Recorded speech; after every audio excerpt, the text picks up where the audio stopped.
Et bonjour à tous et à toutes, on se retrouve aujourd'hui pour une nouvelle vidéo dans laquelle on va voir comment configurer les conversions Google Ads sur Shopify. La particularité, la raison pour laquelle on fait une vidéo spécifique pour Shopify, c'est que la manière de faire sur Shopify n'est pas la même que sur la plupart des CMS. La particularité sur Shopify, c'est qu'on ne peut plus configurer de Google Tag Manager comme on faisait classiquement. Pour pouvoir traquer l'événement de conversion, on ne peut plus déclencher de script sur la page de conversion, sur le fameux événement Purchase. C'est une mise à jour, je dirais, de juin 2024, si je ne dis pas de bêtises, qui s'appelle la mise à jour Checkout Extensibility, qui fait qu'aujourd'hui, voilà, c'est une page sécurisée et donc on ne peut pas déclencher d'événement. Il y a des manières de le contourner avec du server-side, en utilisant des outils comme Stape ou Addingwell, mais l'objectif aujourd'hui, ça va être de trouver une manière simple, efficace, que tout le monde peut activer et qui permette de faire du suivi de conversion directement sur Shopify sans trop se prendre la tête et en étant plutôt efficace. Donc on se retrouve directement du côté de l'écran pour regarder comment ça fonctionne. Et donc on se retrouve de nouveau sur notre exemple fond d'Alpes sur lequel on va configurer tout ça. La première étape, ça va être de télécharger l'extension Google et YouTube. Vous tapez Google dans la barre de recherche en haut, vous avez l'application Google et YouTube. Sur ce compte, elle est déjà associée par défaut, mais vous, si vous ne l'avez pas directement, en tapant Google et YouTube, ils vont vous proposer de l'installer. C'est une application qui est gratuite, il suffit de faire tout le parcours classique pour installer. Vous arriverez ensuite sur cette page. Une fois sur cette page, il faut que vous appuyez sur associer à nouveau le compte Google Ads ou associer pour la première fois. Vous sélectionnez le compte concerné. Vous attendez un peu. Donc là, soit vous avez déjà un compte Google Ads, Merchant Center, etc. Soit vous devez tout recréer de zéro. Si vous devez le créer de zéro, forcément vous appuyez sur le bouton créer. Nous en l'occurrence, on a déjà un compte qui est créé, donc on va le sélectionner. On va mettre Fond d'Alpes 2 pour l'exemple, associer. Ça va faire la synchronisation entre votre boutique Shopify et le compte Google Merchant Center. Donc voilà, ça c'est une étape qui est faite. Là, ils vont vous demander plusieurs éléments légaux à remplir. Par exemple, confirmer que vous avez ajouté des coordonnées de boutique en ligne. Là, c'est juste le fait de valider la donnée. Donc, vous appuyez sur confirmer en supposant que vous l'avez bien fait, bien entendu. On va accepter. On va passer à l'étape d'après. L'étape d'après, c'est l'étape sur laquelle vous ajoutez Google Analytics. Donc là, rien de bien sorcier. Ce que je vous propose pour l'exemple, c'est qu'on va en créer un pour l'occasion. Je t'arrête 2 minutes pour te dire que j'ai cofondé Convertix, qui est une agence spécialisée sur Meta et Google Ads. On accompagne plus d'une 60aine de clients. Ça peut potentiellement t'intéresser si tu veux un audit ou juste en savoir plus sur ce qu'on fait. Bonne vidéo. Vous allez ensuite arriver sur cette balise Google Ads. On va appuyer sur confirmer. Alors là, en parallèle, j'ai ouvert le compte Google Ads, donc vous voyez bien que c'est Fond d'Alpes en même temps. Là, ici, on n'a aucune conversion actuellement en place, et c'est là que ça va être particulièrement intéressant. C'est qu'en fait, classiquement, on est censé créer une conversion et utiliser la conversion pour ensuite la réimporter. On est censé faire la connexion entre Shopify et Google Ads.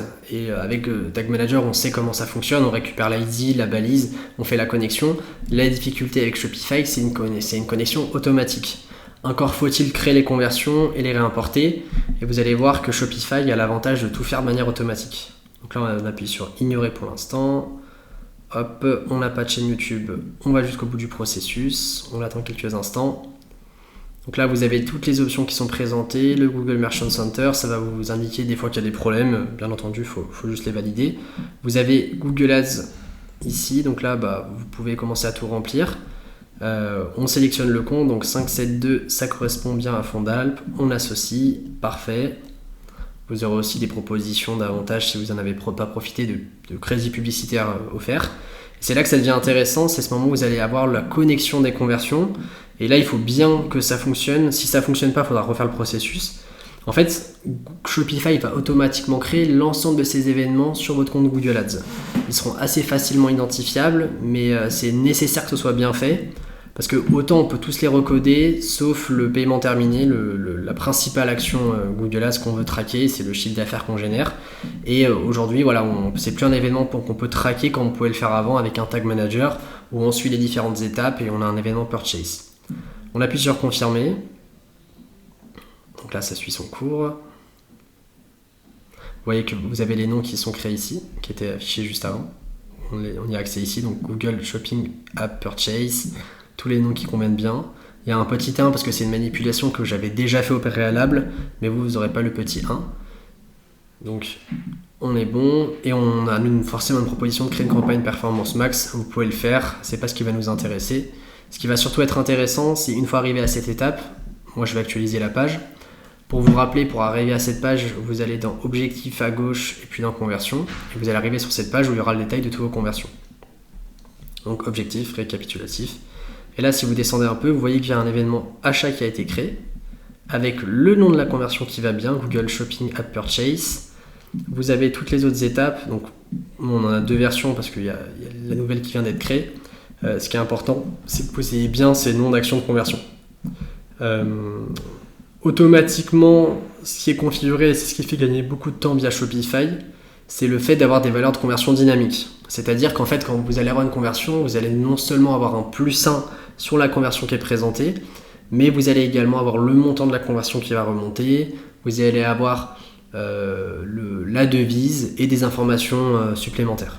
Donc là, vous avez tout le détail, la date de création et tous les éléments qui vont bien, et comme vous voyez, c'est bien cohérent. En principe, vous n'aurez pas le suivi avancé des conversions parce qu'on ne donne pas l'opportunité à Shopify et à Google de faire remonter les données avancées. Mais comme je vous ai dit, l'objectif c'est de faire un tracking assez basique qui fonctionne et qui vous permet dès demain de lancer vos premières campagnes sur Google Ads, sur Shopify. C'est pas le plus optimisé, vous n'avez pas de retargeting dynamique, mais vous avez au moins un bon fondamental. J'espère que cette vidéo vous a plu. C'était une vidéo assez basique mais qui vous permet vraiment d'avoir l'ensemble des éléments basiques qui permettent de faire un tracking de conversion en 2026 sur Shopify. Le niveau d'au-dessus, ce sera de faire un tracking avec du server-side, en connectant un server-side sur votre site internet qui vous permettra de traquer l'ensemble des conversions. C'est peut-être une vidéo qu'on pourra faire en partenariat avec notre partenaire Addingwell. Ce sera à voir en fonction de votre demande. Si cette vidéo vous a plu, n'hésitez pas à vous abonner, à liker, peut-être mettre un commentaire si vous y avez un intérêt. Et je vous rappelle que vous pouvez prendre un rendez-vous dans les commentaires, enfin dans la description pour être précis, avec nous pour pouvoir faire un audit de votre compte Google Ads, échanger avec nous. N'hésitez pas si vous en avez besoin. C'était William et on se retrouve pour une prochaine vidéo.